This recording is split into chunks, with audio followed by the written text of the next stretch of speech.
لا إله إلا الله محمد رسول الله لا إله إلا الله محمد رسول الله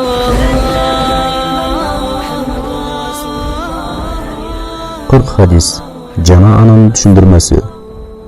Биринчи хадис. Умар ибн Хаттаб радияллаху анху айтты: Мен Аллахтын элчиси саллаллаху алейхи ва салламдын мындай деп жатканын уктум. Чындыгында иш-аракеттер ниеттерге гана жараша болот. Жана ар бир адам ниет кылганына гана жетет. Кимдин хижраты Аллах жана анын элчиси үчүн болсо, анда анын хижраты Аллах жана анын элчиси үчүн болот.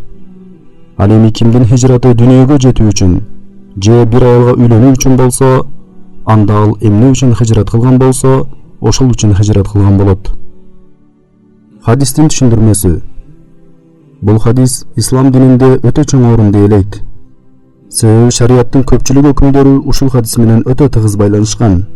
Бул нерсеге аалымдардын айткан сөздөрү ачык далил болот. Имам Шафи айтат: Мына ушул хадис илимдин 3/1 өзүнө камтыйт. Жана фик китептеринин 70 бөлүмүндө келет. Имам Ахмад айтты: Ислам дининин негиздери 3 хадиске курулган. Алар Умар радияллаху анху риваят кылган хадис. Чындыгында иш-аракеттер ниетке жараша. Айша радияллаху анха риваят кылган хадис. Кимде ким бул динибизге андагы жок нерсени киргизсе, анда ал кабыл кылынбайт. Нуман ибн Башир радияллаху анху риваят кылган хадис. Адал дагы белгилүү, жана арам дагы белгилүү. Имам Бухарида ушул хадисти Ал-Джами ас-Сахих китебинин башында келтирген. Имам Навави дагы өзүнүн Момундар бакчасы жана Ал-Адкар китептерин так ушул хадис менен баштаган. Себеби илим алгандар жана шарият китебин окугандар ниеттерин оңдоп, ар бир кылган ишин жалгыз Аллах үчүн кылышсын деген маанини билдирип турат. Бул хадистин айтылган себеби, бир адам Умму Кайс аттуу аялга жуучу болуп келгенде, ал аял: "Эгерде сен Мединага хижрат кылсаң, мен сага турмушка чыгам" деп шарт коет. Ошондо ал адам Меккеден Мединага сахабалар менен бирге хижрат кылып барат. Бирок анын хижраты Умму Кайска үйлөнүү ниетинде болчу. Ал чындап эле Умму Кайска үйлөнөт. Бирок ал дин үчүн хижрат кылган адамдар сыяктуу соопко ээ боло албай калды. Хадистен алынган пайдалар.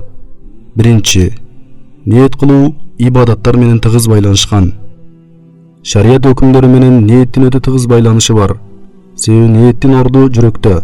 Ал эми көпчүлүк ибадаттар жүрөк менен байланышкан. Мына ошондуктан бул хадистин шариаттагы орду өтө маанилүү.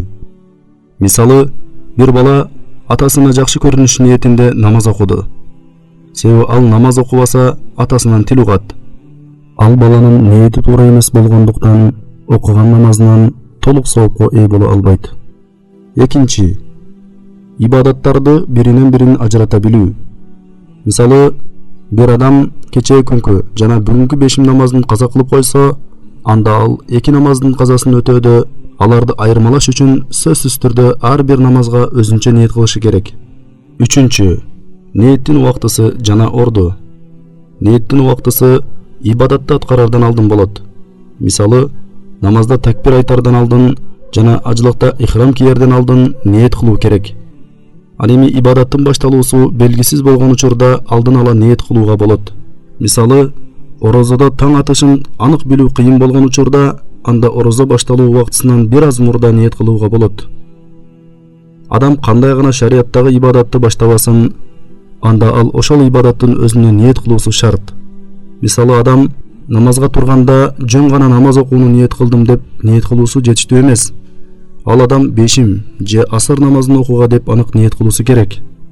Төртүнчү, динин сактап калыш үчүн хижрат кылуунун зарылдыгы. Чындыгында хижрат кылуу жакшы амалдардын бири. Себеби анын максаты Аллах жана анын элчиси үчүн болот. Ар бир иш-аракет Аллах үчүн болсо, анда ал иш-аракет туура иш-аракеттерден болуп эсептелет. Ал эми Аллах үчүн кылынган ар бир иш-аракет ибадат болуп саналат. Исламдын негизги парздарын аткарууга мүмкүн болбосо, анда ал адамга ал жерден хижрат кылуу милдет болот.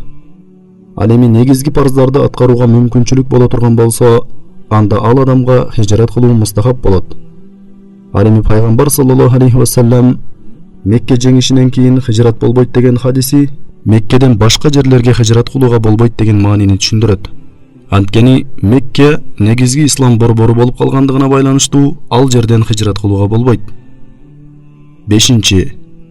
Кимде-ким жакшы иш-аракетти кылууга ниет кылса, бирок оору же өлүм же ушул сыяктуу себептер менен аны аткара албай калса, анда ал үчүн сооп жазыла берет.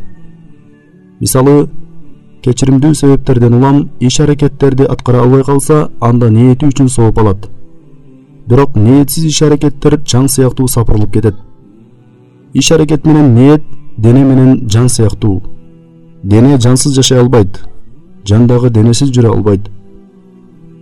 6. Иш-аракеттерди чын ыкластуулук менен аткаруу. Акыретте соопко ээ болуу жана бул жашоодо ийгиликке жетүү үчүн ибадаттарыбызды чын ыкластан Аллах үчүн аткаруубуз зарыл. 7. Аллах жана анын элчиси деген сөздү ажырата билүү. Аллах жана анын элчиси деген сөздү кантип түшүнөбүз?